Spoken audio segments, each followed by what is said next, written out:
Olá galera, nós vamos para a nossa primeira videoaula sobre o reino fungi. Quem são eles? Por que eles são importantes? Quando nós falamos do reino fungi, são os bolores, a orelha de pau, a levedura, os cogumelos.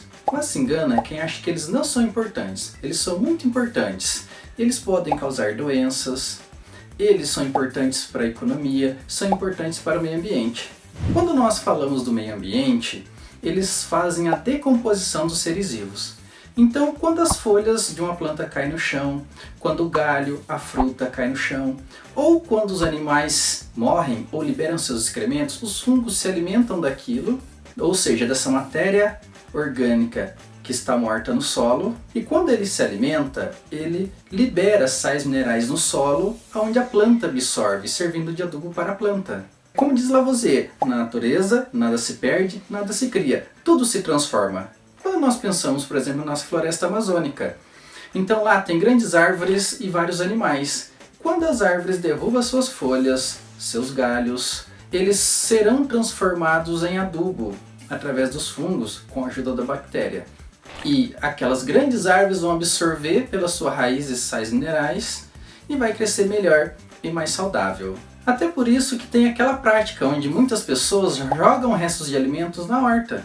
Esse resto de alimento jogado na horta vai virar adubo, graças à decomposição feita por esses fungos.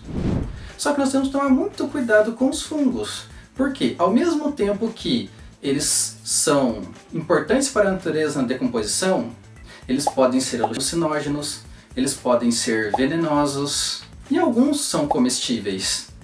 E tem até o cogumelo Amanita muscaria, que na Romênia eles têm a prática de deixá-los crescer no batente de portas e janelas, e ele tem uma propriedade de espantar moscas, e também tem propriedades alucinógenas.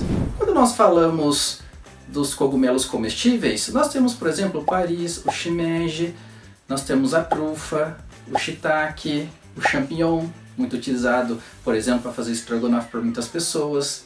E eles são de baixa caloria, uma boa pedida para quem está de regime, são ricos em vitaminas do complexo B. Eles podem ser utilizados também para fazer queijos. Quando nós falamos do queijo camembert, roquefort, queijo brie, queijo gorgonzola, por exemplo, eles têm aquele sabor característico, o odor característico, devido aos fungos que são colocados ali para fabricar esses queijos. Se nós prestarmos atenção no queijo brie, por exemplo, ele é um queijo fino, porque é aplicado um fungo no seu exterior. E esse fungo, ao se alimentar de substâncias presentes nesse queijo, libera substâncias que dão esse sabor, esse odor característico. E ele é fino para a substância entrar e espalhar por todo esse queijo.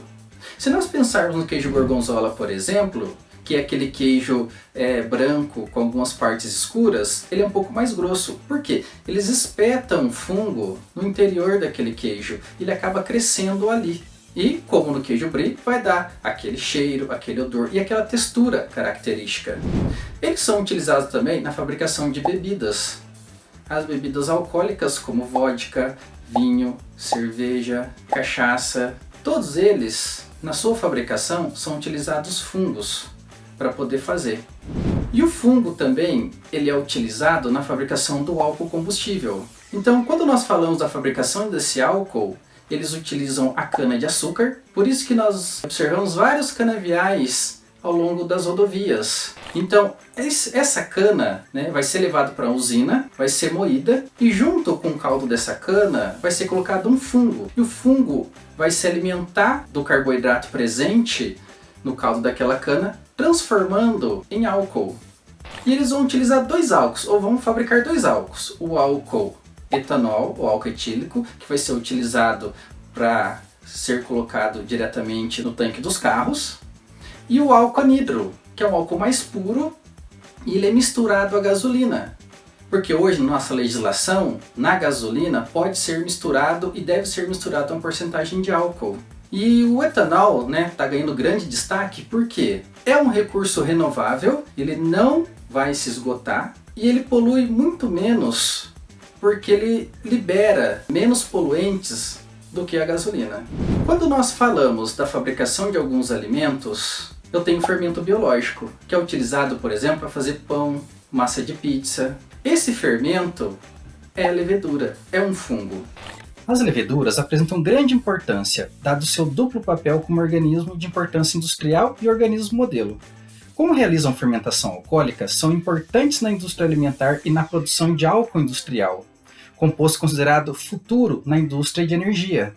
Ou seja, através de um processo chamado fermentação, a levedura se alimenta de um carboidrato na ausência de oxigênio. Quando ela se alimenta desse carboidrato, ela produz o álcool e o gás carbônico. Então, esse álcool vai ser utilizado na fabricação das bebidas e esse gás carbônico acaba sendo interessante na fabricação desse pão, porque quando nós colocamos esse fermento biológico para fabricar o pão, através desse processo de fermentação, ele vai se alimentar de carboidratos presentes na massa desse pão, vai liberar gás carbônico e é esse gás carbônico que faz a massa do pão crescer, porque vai encher a massa do pão de bolhas de gás carbônico. Aí você pode perguntar, mas e o álcool? Quando você coloca o pão para assar, o álcool ele evapora, não deixando a massa com teor alcoólico. Então, como nós podemos observar, os fungos eles são muito importantes. Sem falar que eles também podem ser utilizados para fazer medicamentos. Quando nós falamos dos antibióticos, os antibióticos são feitos utilizando fungo e foram descobertos com a observação de uma substância produzida por um fungo. E algumas doenças também podem ser causadas por fungo. Eu vou deixar aqui 4 perguntinhas para nós discutirmos na sala de aula. Primeira pergunta: por que quando vai fazer a massa do pão é colocado o leite ou água morna, nem muito quente, nem muito fria? Por que algumas pessoas cobrem a massa do pão para deixar ela um tempo descansar? Outra pergunta: eu lembro que a minha avó, quando ela fazia pão, ela pegava um pedacinho da massa do pão, depois de um tempo, e colocava num copo cheio de água. Se a massa afundasse, a massa não estava boa. Ela deixava mais um pouco. Se a massa boiasse, quer dizer que a massa já estava boa, já poderia ser utilizado para enrolar o pão e colocar para assar. Por que ela boia? Porque quando ela boia, ela pode ser utilizada para fazer o pão. E por que quando afunda não? Quarta e última pergunta: por que não podemos utilizar fezes humanas para poder adubar uma horta, que servirá de alimento para o ser humano? Então, até a próxima aula e vamos discutir essas 4 perguntas em sala de aula.